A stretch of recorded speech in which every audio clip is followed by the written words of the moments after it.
El objetivo general es diseñar una propuesta de sistema de alerta temprana ante la sequía para la cooperativa San Isidro, como una herramienta de gestión para los agricultores y para proteger los medios de subsistencia de las comunidades más vulnerables. Los objetivos específicos son: primero, explicar conceptos, definiciones y antecedentes relacionados con la sequía y los sistemas de alerta temprana en El Salvador. 2. Analizar las condiciones de sequía de San Isidro y Salco, Sonsonate, tanto históricos como los escenarios de cambio climático para el futuro. 3. Diseñar el proceso metodológico del sistema de alerta temprana con sus 4 componentes ante la sequía en Cooperativa San Isidro. Y finalmente, presentar a la Cooperativa de San Isidro y Salco los resultados de la investigación.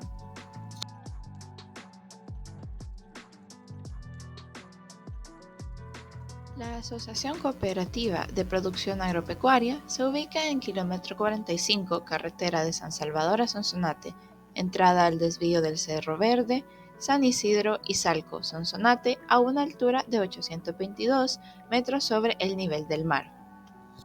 San Isidro y Salco es considerado un bosque muy húmedo montano bajo subtropical y un bosque húmedo subtropical.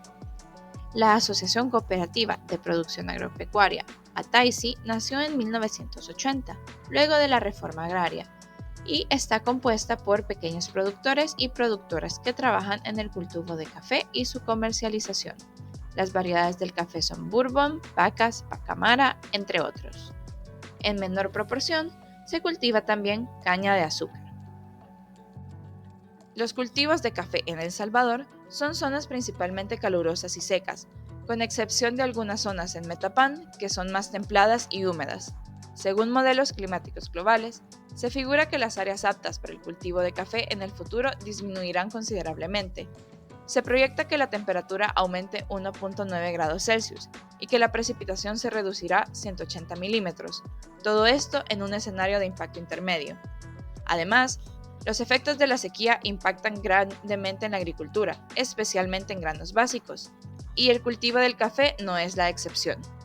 Desde finales de la década de 1990, el rendimiento del café es sensible a la sequía, que cada vez se describe como más intensa, frecuente, y especialmente con el avance del cambio climático, el fenómeno del Niño es aún más perjudicial. Por esta razón, se vuelve importante que los agricultores y productores tomen y conozcan medidas a implementar en un futuro.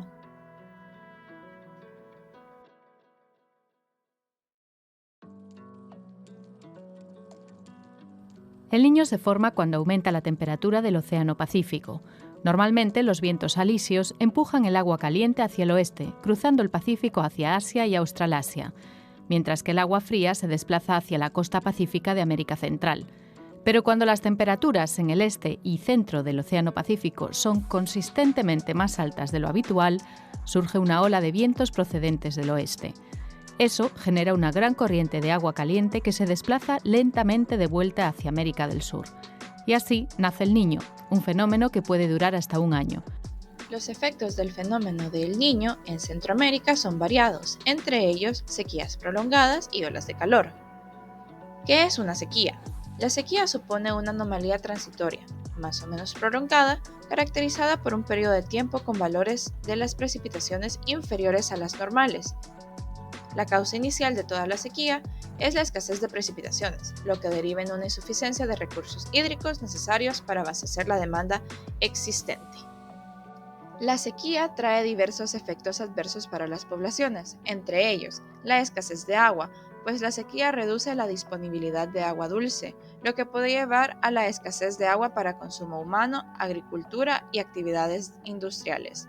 Tiene un efecto también en la agricultura, pues la sequía afecta negativamente, ya que las plantas no reciben la cantidad suficiente de agua para su crecimiento y desarrollo, lo que puede ocasionar pérdidas en cosechas, disminución de la productividad y un aumento de los precios en los alimentos. También genera incendios forestales, pues se crean condiciones propicias para la propagación de incendios, además que la falta de lluvia y la sequedad extrema de la vegetación aumentan el riesgo. También, la sequía afecta a los ecosistemas naturales, lo que puede resultar en una pérdida de la biodiversidad. También genera una crisis hídrica, pues las reservas de agua se agotan y no se satisfacen las necesidades básicas de la población. Asimismo, la sequía tiene efectos en la salud humana, pues aumenta el riesgo de enfermedades transmitidas por el agua, desnutrición, higiene deficiente y falta de saneamiento adecuado. Finalmente, se puede dar un desabastecimiento de energía, sobre todo en centrales hidroeléctricas. El cambio climático se refiere a los cambios a largo plazo en los patrones climáticos de la Tierra, y El Salvador no es ajeno a sus efectos. Los impactos del cambio climático en El Salvador incluyen el aumento del estrés hídrico, la pérdida de biodiversidad, la erosión costera, la alteración de los patrones de lluvia y la intensificación de fenómenos meteorológicos extremos, como tormentas tropicales y huracanes.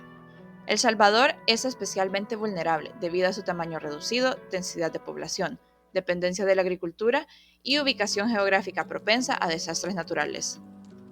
El principal objetivo de los sistemas de alerta temprana es brindar a la población estrategias para actuar con antelación ante las posibles amenazas y riesgos, así evitando afectaciones que podrían poner a las comunidades en vulnerabilidad. Además, los sistemas de alerta temprana deben ir acompañados de elementos claves como es la difusión, programas de seguimiento y capacitaciones de cómo actuar. En el caso de las sequías, existen indicadores para identificar sequías, ya que solo el conocimiento de la disminución en la precipitación no es suficiente información para determinar una sequía. De igual manera, cabe destacar que El Salvador, por su parte, ha implementado el Sistema de Vigilancia de Sequía Agrícola, ASIS, creado por la FAO.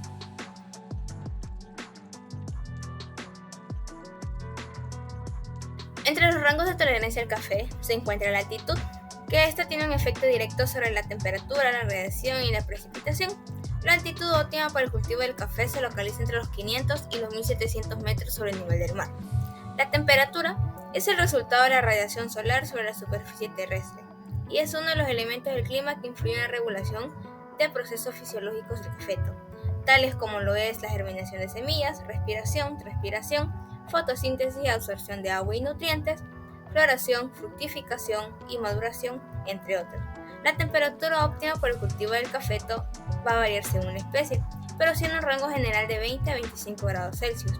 Si la temperatura es muy fría, es decir, menos de 15 grados Celsius, el cafeto se va a desarrollar lentamente, y si la temperatura es muy alta, mayores de 30 grados Celsius, el proceso de desarrollo es precoz y la planta se agota rápidamente.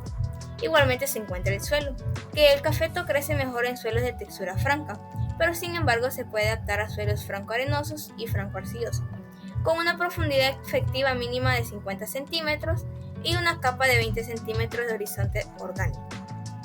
El pH óptimo es de 5.5 a 6.5. Los suelos ideales para el café son los de pendiente suave de 5 a 12% y los de pendiente moderada tienen un rango de 12 a 25%. La lluvia.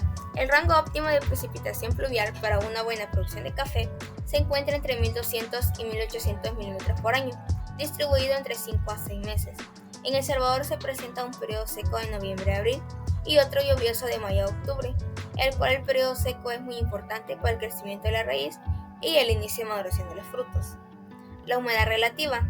La humedad relativa está en función de la cantidad de agua en forma de vapor presente en el aire a una temperatura dada.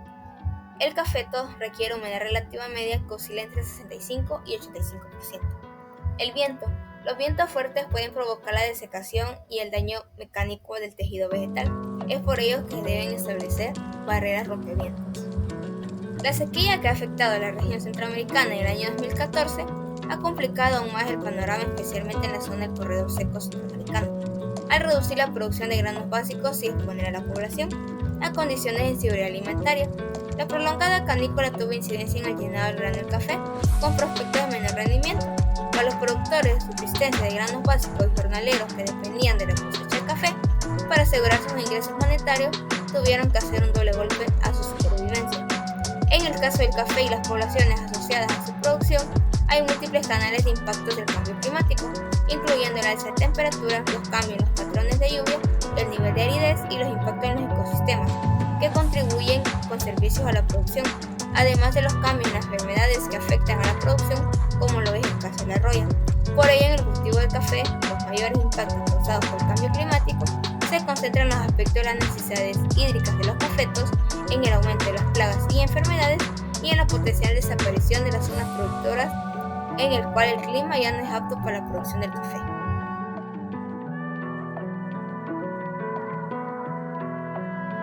La roya del café es una enfermedad producida por el hongo Emileia bastatrix, que ataca principalmente al arbusto del café, en el cual produce una defoliación que primeramente disminuye la producción del grano y por último conduce a la muerte de la planta. En Centroamérica se detecta inicialmente en Carasco, Nicaragua en 1976 y paulatinamente se fue detectando en todos los países del área centroamericana que habían sido afectados por la roya del café. En El Salvador fue reportada a finales del año 1979 y este mapa representa la distribución geográfica de la roya del café. La roya del café es producida por un hongo del tipo parásito obligado, el cual se desarrolla únicamente en tejido vivo de su planta hospedera, cual es la hoja del café.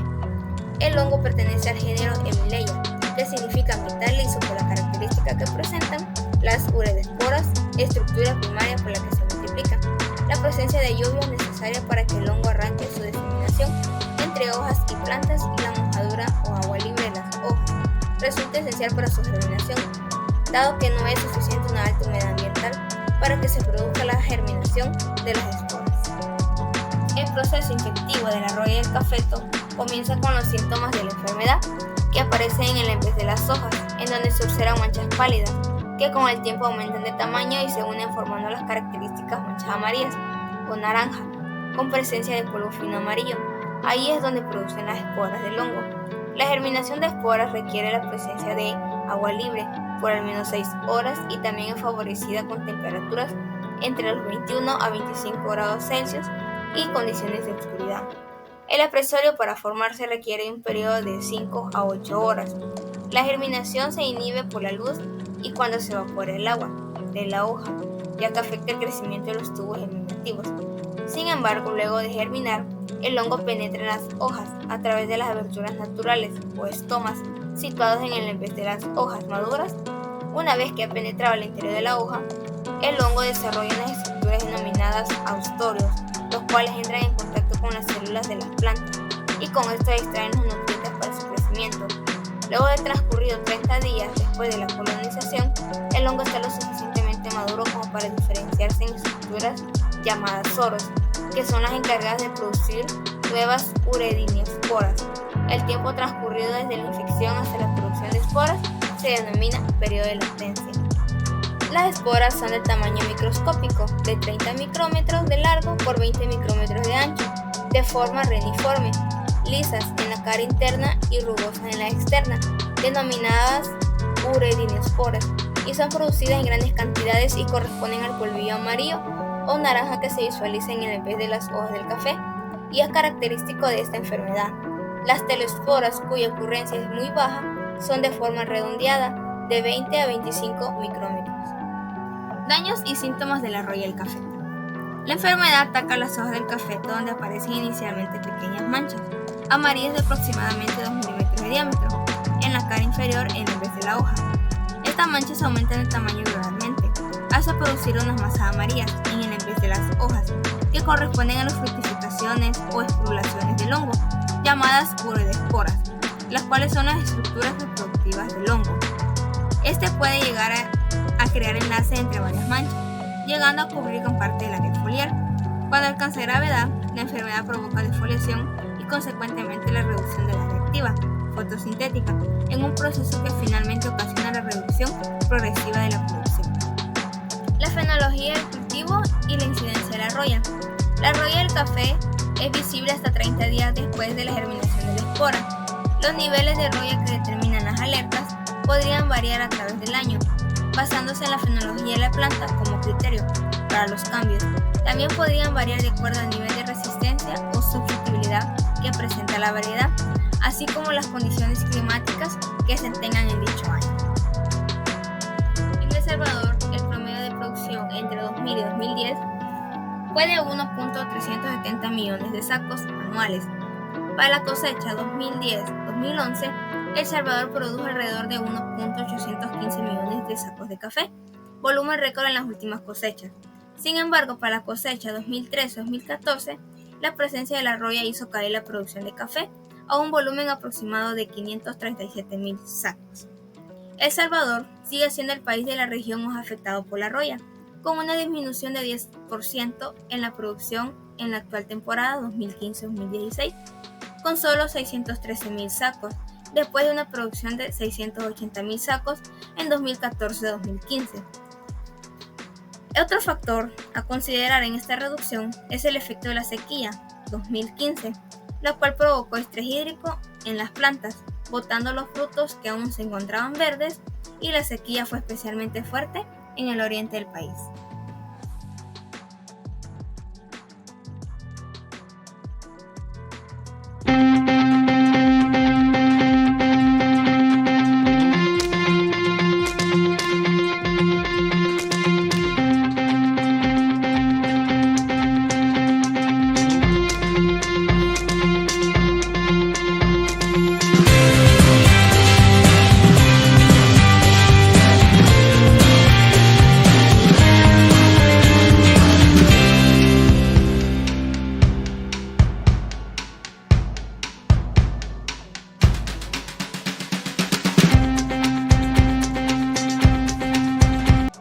Análisis y resultados de las estaciones meteorológicas. Para la evaluación de la sequía, en la cooperativa San Isidro, Ataisi, se utilizó las lluvias anuales, mensuales, el índice estandarizado de precipitación, SPI, las anomalías con respecto al promedio histórico de precipitaciones del sitio de estudio, y además se tomó en cuenta si el año estaba influenciado por el Niño, Oscilación del Sur, Enos o por la Niña. Los datos meteorológicos se tomaron de las siguientes estaciones por su cercanía a la cooperativa: Santa Ana Unicaes, Los Andes, Los Naranjos, Izalco y Coatepeque del Congo. Las estaciones seleccionadas disponían de los registros históricos de al menos 30 años. Los parámetros utilizados fueron lluvia anual, que es la acumulación media durante los 12 meses del año de precipitaciones. Lluvia mensual, precipitación total acumulada en un mes. Las anomalías de la lluvia, las cuales se calculan por la diferencia del valor promedio histórico menos el valor observado, y su utilidad es permitir conocer comportamientos atípicos para el periodo de estudio. Y índice estandarizado de precipitación, SPI, se calcula a partir de una serie de datos suficientemente largos, 30 años o más, para cada estación meteorológica. El SPI se ajusta a una distribución normal, donde el SPI medio para la localidad es 0. Por otro lado, los valores positivos indican que las precipitaciones son mayores al valor promedio histórico de la localidad, y valores negativos indican que la precipitación es menor. Estos valores pueden servir para evaluar la existencia de la sequía y su intensidad. Se considera que un periodo de sequía inicia cuando el SPI alcanza un valor de menos 0.5 y que finaliza cuando los valores de SPI vuelven a ser positivos. Precipitación anual. Se utilizaron y estudiaron 5 estaciones, las cuales ya se mencionaron antes. Se presentan los resultados de 2 de estas, que se eligieron considerando su cercanía, su duración y su representatividad sobre el tema de la sequía. Lluvia anual en Izalco, del periodo de 1964 a 2010, se denota una tendencia negativa y que los años niño, en rojo, en la mayoría de casos corresponden con las lluvias más bajas. También se estudió la lluvia anual de Los Naranjos, de una serie más larga, de 1974 a 2020, donde la tendencia de la lluvia es positiva. Sin embargo, este resultado no significa que no existan sequías o que las precipitaciones de la localidad estén bien, debido a que son los años 2010 y 2011 y sus eventos meteorológicos, la depresión 12E, los que generan esa tendencia creciente, con lluvias anuales excepcionales de 3.500 milímetros. En Los Naranjos, la lluvia anual promedio es de 2.244 milímetros, y en Izalco, por su parte, es de 2.129 milímetros. Precipitaciones mensuales. Se consultó también las lluvias mensuales en las estaciones. Se presentan los resultados de las estaciones de Izalco y de Los Naranjos. Como se puede observar en sus gráficos, la lluvia mensual promedio de Izalco y Los Naranjos presenta sus picos en junio y septiembre y una disminución de las lluvias en julio y agosto, donde se puede presentar la canícula. Según el Servicio Meteorológico Nacional, Instituto Mexicano del Seguro Social, la canícula es provocada por la acumulación de aire caliente en la atmósfera, que funciona como un muro que inhibe la formación de nubes, por lo que bajan las lluvias y por ende se elevan las temperaturas. Anomalías anuales. Se analizaron las 5 estaciones ya mencionadas, de las cuales las anomalías negativas en porcentaje resultantes fueron los naranjos 57.45%, Coatepeque el Congo 52.63%, los Andes 51.72%, Izalco 48.08%, Santa Ana Unicaes 44%. Se muestran 2 gráficos a continuación del análisis realizado. Anomalía de precipitaciones de la estación Los Naranjos. En rojo se observan las anomalías negativas y en verde las positivas. El 57.45% de los años son valores de lluvia negativos, es decir, que en estos años el promedio de lluvia fue menor al promedio histórico registrado. Entre estos años se encuentran 2001, 2012, 2015 y 2016. Cabe mencionar que en 2012, según la visita técnica que se hizo, empezó a aparecer el problema de la roya en el café. Para la estación de Izalco llegan hasta 2010 los datos, pero esta estación tiene anomalías más negativas que sugieren un déficit de lluvia más intenso. La mayoría de las anomalías en las 5 estaciones estudiadas presentan valores negativos cercanos al 50% de la serie de datos, por lo que se puede evidenciar que sí han habido deficiencias hídricas. Este déficit de precipitación puede perjudicar a nivel de suelo, puede afectar el crecimiento y el desarrollo vegetativo y productivo de las plantas. En concreto, la sequía en el suelo por falta o baja precipitación puede dañar la cosecha de café, particularmente si esta coincide con la época de floración o de llenado de frutos. Los daños usuales son flotantes o pasías, que son granos parcialmente formados y granos pequeños.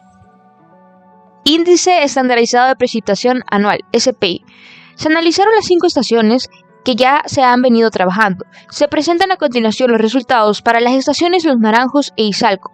En Los Naranjos, la mayor parte de los años evaluados cae en la categoría ligeramente seco, siguiéndole la categoría normal, que va de 0 a 0.5, luego normal de 0 a menos 0.5, y posteriormente moderadamente lluvioso, y solo un año fue categorizado como moderadamente seco, que fue el año 2015.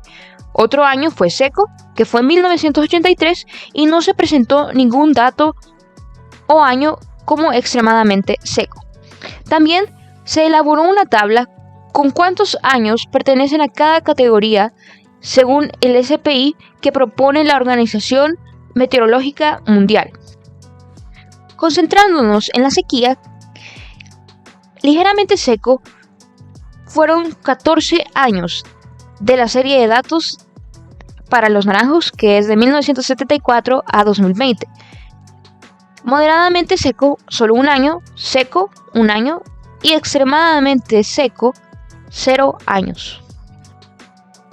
Respecto a la estación de los Andes, las categorías presentadas fueron las que se observan en la gráfica y en la tabla, siendo la predominante la normal, que va de 0 a 0.5 con 15 años, luego la normal que va de 0 a menos 0.5 con 12 años, y en tercer lugar la clasificación ligeramente seca de menos 0.5 a menos 1 con 11 años.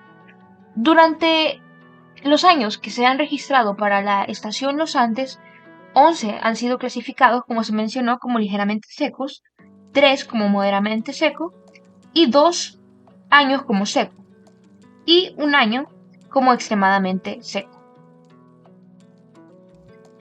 SPI de julio y agosto. Para facilitar la clasificación de las sequías, se delimitaron 3 umbrales de valor de SPI, donde valores menores o iguales a menos 1 se clasificaron como sequías débiles. Se aprecian en color verde este umbral. Valores de SPI menores o iguales a menos 1.5 que sobrepasan menos 1 son sequías moderadas, están en color naranja amarillo. Y sequías extremas, valores que son más negativos que menos 1.5 y que son iguales o menores a menos 2, están regida por la línea color rojo. La época lluviosa en El Salvador se desarrolla desde mediados de mayo hasta mediados de noviembre y al final de este mes. En el mes de julio, así como en el de agosto, puede darse la canícula. La canícula es un fenómeno meteorológico que se caracteriza por la reducción o ausencia de la precipitación en la época lluviosa. Por eso es que se decidió hacer el SPI de estos 2 meses, por el interés que puede llevar para la producción agrícola. La estación de los naranjos, como ya se mencionó, presenta el 57.45 de SPI clasificados como negativos de su serie de datos de 1974 a 2020. Fue la estación que mayor porcentaje tuvo de SPI negativos. Por esa razón se analizan los SPI de esta misma estación en julio y agosto, meses en los que puede darse la canícula. De los 46 julios de la serie de datos analizados, 21 presentan sequías. 11 son sequías que se clasifican como sequía débiles, 8 como sequía moderada y una sin llegar al -2 se clasificó como sequía extrema. En agosto resultaron 19 valores de SPI negativos, es decir, sequías, los cuales se clasificaron como 16 en sequía débil, 3 en sequía moderada y 1 en sequía fuerte. Ambas estaciones presentan más de la mitad de datos con SPI negativos, lo que significa que en estos años las precipitaciones fueron menores al promedio histórico. Aunque no muchos años o sequías se clasifican como sequías intensas, es decir, secas o extremadamente secas, se debe mencionar que todo tipo de sequías genera consecuencias leves o severas en el ámbito ambiental, social y en el sector económico. Se debe aclarar que muchas veces, aunque en un año se alcance el promedio o nivel de precipitación promedio, la irregularidad de las mismas provoca sequías. También los eventos extremos influyen en este resultado. Por ejemplo, la frecuencia de eventos hidrometeorológicos en El Salvador ha aumentado de 1 a 2 por década a 6. También han incrementado los eventos que se desarrollan en el Océano Pacífico y la duración de lluvias. Por ejemplo, Mitch era el fenómeno de más duración con 7 días, y más recientemente, Agatha y Matthew alcanzaron 8 días y son los más extensos. Además, la intensidad se ha agudizado. La depresión tropical 12E en 2011 por sí sola logró el 42% del promedio anual de lluvias. Esto puede implicar entonces que las precipitaciones no están bien distribuidas en el año y esto puede afectar los cultivos. Por lo tanto, aun cuando los SPI no son tan negativos, no significa que en estos años no haya existido sequía y los efectos de esta. Las demás estaciones presentan los siguientes porcentajes de SPI negativos en sus series de datos. Estación Los Andes con un 52%, Los Naranjos con un 60% e Izalco con un 50%.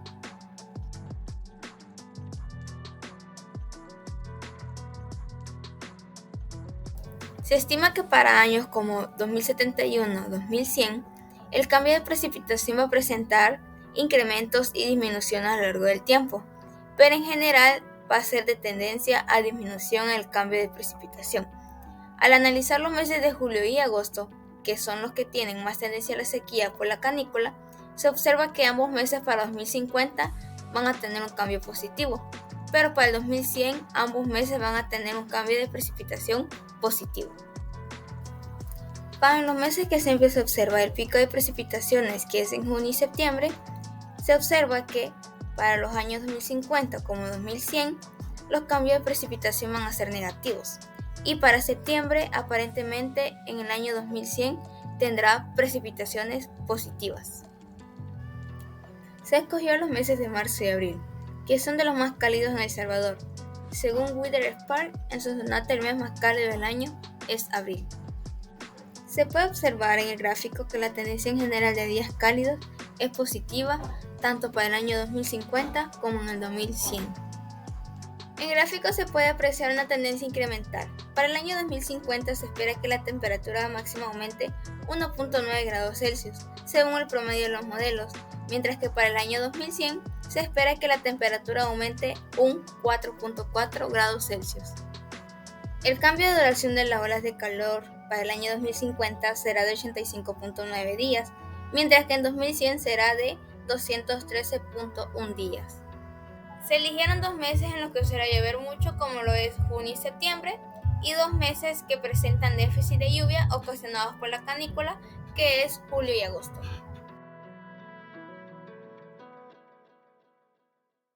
En general se puede apreciar que aquellas variables relacionadas a calor y temperatura tienden a aumentar, y aquellas que se relacionan a precipitación tienden a mostrar valores en descenso.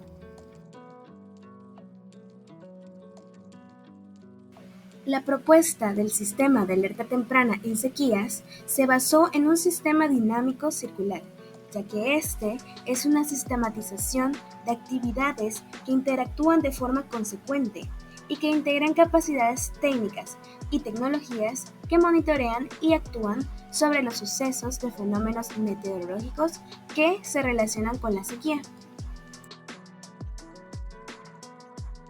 La etapa de vigilancia permanece activa todo el tiempo a través del monitoreo y seguimiento de eventos hidrometeorológicos, a través de plataformas, sitios web, imágenes satelitales de red nacional o a través de observatorios internacionales de vigilancia. Algunas plataformas que se utilizan para el seguimiento de la sequía son Humedad del suelo. Es una plataforma del mar que permite conocer el almacenamiento de humedad diaria y en 10 días. El índice de humedad se clasifica con el grado de afectación en los diferentes departamentos y municipios en el país.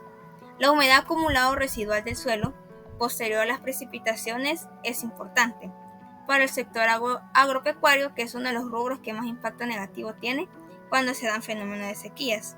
Con esta información, la cooperativa o la población e instituciones interesadas podrán estar preparadas para implementar técnicas agrícolas y de manejo de tierras para mejorar la retención de humedad del suelo. El Centro de Predicción Climática de la NOAA registra los episodios fríos y cálidos que han ocurrido desde 1950 hasta la actualidad. Los periodos cálidos se denotan en rojo, los fríos en azul y los neutros en negro. Estos se estiman según la temperatura oceánica del Pacífico, tomando como base el umbral de menos 0.5 grados centígrados. Los episodios cálidos o los niños son aquellos donde la temperatura tiene una elevación mayor a 0.5 grados Celsius de la temperatura promedio. Para que se considere un año como niño, debe superarse el umbral de más 0.5 durante 5 temporadas consecutivas. Windy es un visualizador sencillo e interactivo de utilizar con información del Centro Europeo de Previsiones Meteorológicas a plazo medio. En el caso de la sequía, se utilizará para el pronóstico de precipitaciones. Si el pronóstico de lluvias son 0 milímetros o valores débiles, deberá servir para poder observar deficiencias de lluvia y el momento crítico cuando dejará de llover. Windy permite ver el día actual más 9 días. Otra herramienta con la que se podrá ver el pronóstico de lluvias, precipitaciones diarios es Tropical Tidbits. Sin embargo, no permite visualizar departamentos y municipios, sino una imagen general de la precipitación por sectores de El Salvador, aunque sí se puede observar hasta 16 días del día actual. La lluvia se clasifica con diversos colores según su intensidad en milímetros. Mapas del NHC. En el caso de la sequía, el interés está sobre las ondas tropicales, que no se vean ondas tropicales en los mapas o que éstas sean lejanas. También podrá visualizarse cualquier sistema importante que se encuentre de forma superficial de la región de interés. Si no se observa ningún sistema, se debe dirigirse a los productos marinos de la subdivisión de análisis y pronósticos tropicales del NHC para un análisis de la superficie tropical, y puede ir a los pronósticos de superficie para tener una visión más cercana. Allí podrá ver presiones, tormentas, frentes fríos u otros fenómenos. Las imágenes satelitales. En la mayoría de casos, la presencia de nubes va a indicar lluvias y su ausencia va a ser un indicio que no habrá lluvias. El SPI. Este debe calcularse el SPI. Según el valor de este se va a decidir en qué nivel de alerta se está para dar a la etapa de preaviso. Por ejemplo, preaviso va a ser de un menos 0 punto seco a un menos 1 que indica seco. La alerta verde de 1.1 a 1.5. La alerta amarilla de menos 1.6 a menos 2.0. Y la alerta roja va a ser ya que mis valores están mayores a 2.0. Para el preaviso se deberá tomar en cuenta la información hidrometeorológica proporcionada de manera científica, elementos y componentes instrumentales, así como la identificación de indicadores locales, biológicos y astronómicos de predicción del clima para los principales indicadores de la sequía, como lo son anomalías en la temperatura por encima de 0.5 durante 3 a 5 meses en el ONI, anomalías negativas en el ATN, valores negativos en el NDVI y la presencia de fenómeno del niño. De esta etapa se encarga la Dirección General del Observatorio de Amenazas del Ministerio de Medio Ambiente, quien luego manda la información ya procesada. Esta siempre permanece activa, permitiendo evaluar los cambios e intensidades de los fenómenos. En la etapa de aviso, antes de dar el comunicado y difundir de amenazas o circunstancias que puedan provocar vulnerabilidad en las comunidades, a las distintas entidades encargadas de emergencia y la población en general, se debe verificar que la información que se ha seleccionado sea correcta y adecuada para compartirlas. Una buena alternativa son los mapas de riesgo, para poder identificar las zonas y comunidades que puedan ser más vulnerables ante las alertas. El papel que juegan los medios de comunicación para la difusión de información sobre la gestión de riesgos y alerta temprana es esencial. Una de las más importantes son las redes sociales, las cuales actualmente se han convertido en una de las herramientas más versátiles y eficientes para llegar a toda la población en tiempo real, por lo que las redes sociales han revolucionado la forma de comunicación y transmisión de información. La información se puede compartir en tiempo real por medio de ellas, lo que permite a la población estar informada y preparada ante cualquier situación de riesgo. El Servicio Nacional de Estudios Territoriales ha entendido la importancia de trabajar en conjunto con estos medios de comunicación, brindando capacitación y mantenimiento, una relación directa con ellos.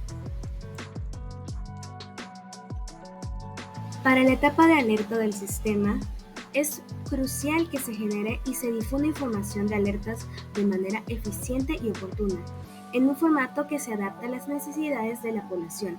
Para lograr esto, es necesario que se adopten acuerdos y protocolos institucionales que garanticen la coherencia del lenguaje de las alertas y los canales de comunicación, lo cual permitirá la información sea más clara, precisa, accesible para la población. La difusión de las alertas correctamente es crucial para mantener la seguridad de la población, ya que esta puede permitir prevenir y mitigar los efectos y eventos adversos que los desastres naturales, accidentes industriales, entre otros, puedan provocar.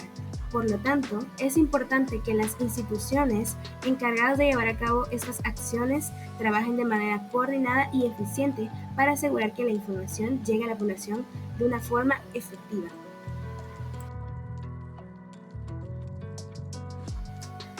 Los umbrales manejados en El Salvador para atención de condiciones climáticas asociadas a la sequía son sequía débil de 5 a 10 días consecutivos sin lluvia, sequía moderada de 11 a 15 días secos consecutivos y sequía fuerte con más de 15 días secos seguidos.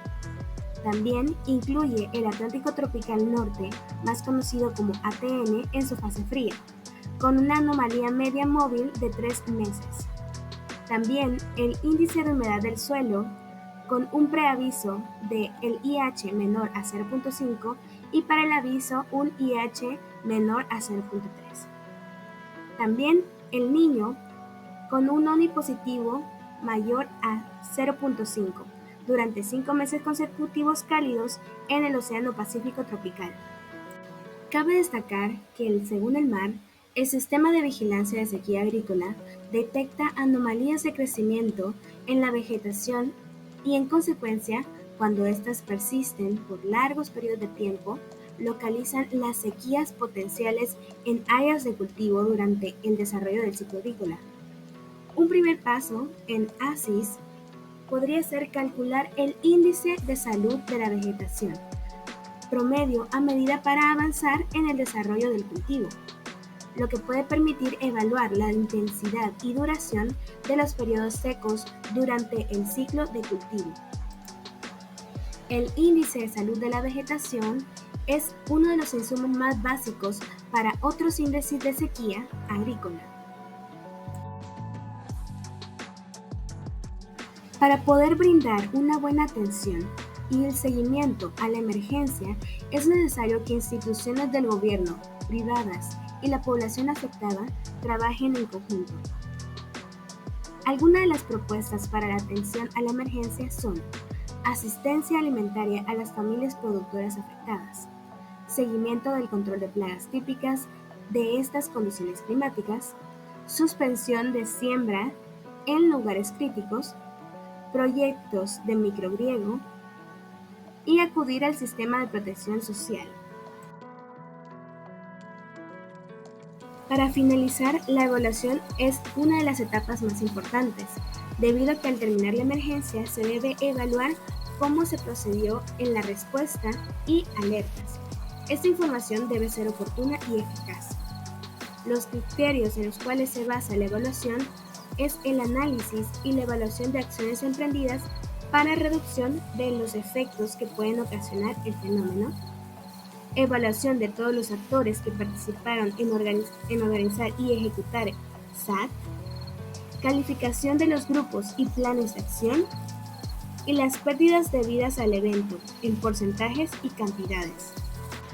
Estos resultados serán enviados al Centro de Recolección de Información, en donde se analizarán estadísticamente en un tiempo rápido, en el cual se emitirá un informe para evaluar del SAT.